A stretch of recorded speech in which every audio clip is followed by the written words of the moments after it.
If you love Baltimore sports, you'll love WNST.net. Waukesha, Milwaukee, Packer guy or state law? Yeah, state law. Okay. It had to be. Grew up watching the Packers. I was born in Chicago, and then we moved to Milwaukee when I was 4.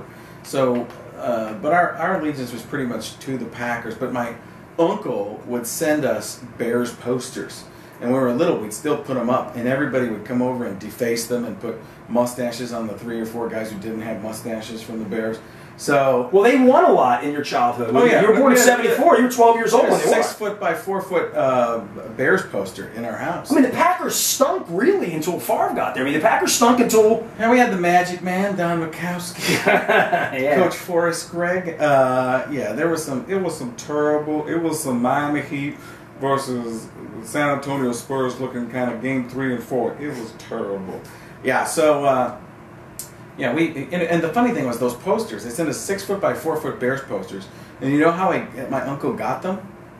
Stolen. No, with his Camel bucks, like the Camel cigarettes. Could you imagine that in this day and age? National Football League license wouldn't even be close. There's no way in a million years. Come a long way from S&H green stamps here. For you, with studying voices and doing what you do. You know, I like to play around with voices here and Baltimore accents and different stuff like that, and I think everybody that does accents poorly doesn't know they do them poorly. You know, like I can do a Cheech, it might be okay or whatever, no one would get it. Right. But the sports thing for you, when did that come about for you to be able to do sports? Because you're always into comedy, right? I started out, the Madden thing kind of hit for me, and Jimmy Kimmel put me on the Fox pregame show with him, with John Madden for president. Now, how did you know Kimmel? From the circuit? He had heard about me doing the impression. You know, there was no internet really then. There was a little bit. But weren't you doing stand-up, making a few bucks, skipping around? Yeah. But were you out of Chicago and like going to St. Louis and going to Detroit? I don't know. I think I was in L.A. already. And what made you go to L.A.? I mean, I guess I'm trying to get to the genesis of what made you do what you do. I was doing college shows, and people called me and said, "We can get you on TV right away." I went and I got offered development deals and all kinds of stuff, and I took a show on Warner Brothers Network, the WB. It was a development deal to develop a show. We did a show called Hype. It was gone in 14 episodes. Then they just put me on Mad TV on Fox the next year after that one was canceled. And then I got 2 years into that, I got the NFL on Fox stuff. So it happened quickly. Yeah. Sort of meteoric. Well, after Kimmel put me on doing the Madden thing, they saw me in Best Damn Sports Show. And I did a couple other things like the Jim Rome impression. How great is that? Incredible. Phenomenal. Arugula, the greatest lettuce in the history of the universe. Douchebag. Epic. Ridiculous. So they put me on there because they're like, oh, you do some other impressions. I auditioned. I got the job. And then I was there for 9 years. You know, the only thing I have the real time of sports is my dad was a minor league baseball player in the White Sox organization. And we played AAU baseball.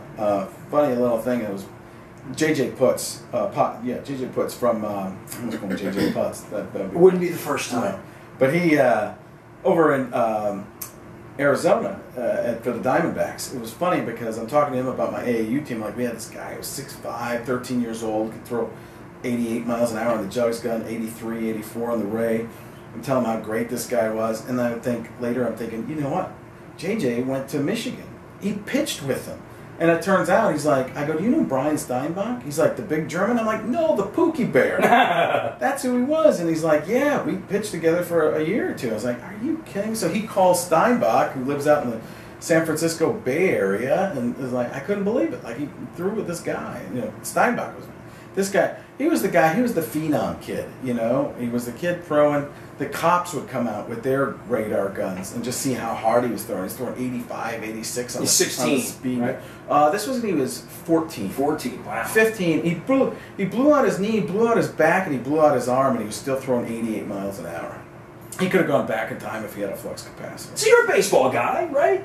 Yeah, I don't follow it as much as I used to. I wish I did. Did you go to Brewers games as a kid like that? Not a lot. Really? We didn't have a lot of money, so we didn't go to a lot of games. Sure. What is Waukesha a really blue? I've never been to Waukesha. No, I think of Waukesha like when I've watched Happy Days. They made Waukesha references, and the Bodines are one of my favorite bands in the world, and they're Waukesha guys. Right. I'm assuming it probably looks like Paul's from Waukesha too. I'm assuming it's a Parkville kind of place, which is sort of a middle class suburban sort of. Totally, I would call it normal. I don't know. It's normal. Okay. It's very middle class. But you weren't the biggest sports guy, really. No, you were a comedy sports, guy. but no, I grew up loving sports. I had no idea I was going to do comedy until I went to school for broadcast journalism and didn't want to get one of those. Look at how this worked out, huh? Right? Did you go to broadcast journalism school? No, nobody does it as well. No, right, exactly. Yeah. That's I worked in a newspaper. I'm a writer. I write books. That's what I'm going to give you a copy of my Ravens book here. Can you read? I'm just asking. Can you bring it tomorrow so I don't have to carry it? What's wrong with you? It's too much. Your hotel's a block away. I know. It's too much. I'm going to let it. There, sit on the floor. There you go. We'll fight over it a little later on. That looks good. Did you study like Rich Little or Bill Cosby? Were you a guy that watched Richard Pryor when you were a kid? We watch a little bit of everybody, but I don't even watch any comedy anymore because I don't want to be like anyone. So. Oh, okay. So when you see something, you feel like it's too easy to steal it subconsciously? You don't want to be, you don't want to just. I've heard other comics talk about that, try not to watch any comedy just because you don't want other ideas leaking into what you're doing. So. But how do you know if it's funny when you're not? I guess what I always do it on stage or. What I always think of guys working on their chops, with even like Jay Leno would go out and do a gig once a week to work on stuff to see if it would work on the Tonight Show. Kind of famously, it feels to me like doing radio. I was doing fill-in for 9 years. I'd fill in. I felt like I was okay at it, but in order to be really good at doing radio, doing it every day and working on it every day and working on bits and working on routines. How much stand-up you do in a year? You almost knocked Hugh Hefner over. That's okay. You wouldn't know. Don't hurt Sinatra's head there. You know what? That's why I do the clubs. Is because I work little bits and work on things throughout the show. People don't even really know all the time, but I throw stuff in the middle when I've already got a roll going. Work on different voices and things that might not be the best, and then because people are paying money to see the shows. So. But how do you work on voices? I mean, like when I was a kid, if I wanted to care about the voice, I just care about the bit. Is the bit funny? So I don't care if I don't care about nailing the voice. I mean, but you label me as this impressionist. I don't care if the impression's on or not. I just want it to be funny. So in the end, I don't care if it's even what the person sounds like, as long as the joke's funny. But at some point, you had to work on John Gruden. Doing John Gruden 10 years ago wouldn't have meant anything to anybody until he was on a television. In my car talking to myself. I'll tell you what, I could turn this radio station on or off right now. I'm just saying different things. Okay. And that's it. That's it. So there's someone out there right now that isn't famous yet, that'll be famous 6 months from now, that for whatever reason, you can pick up these things. Hey, if you tried things and you're like, dude, I just do that crappy.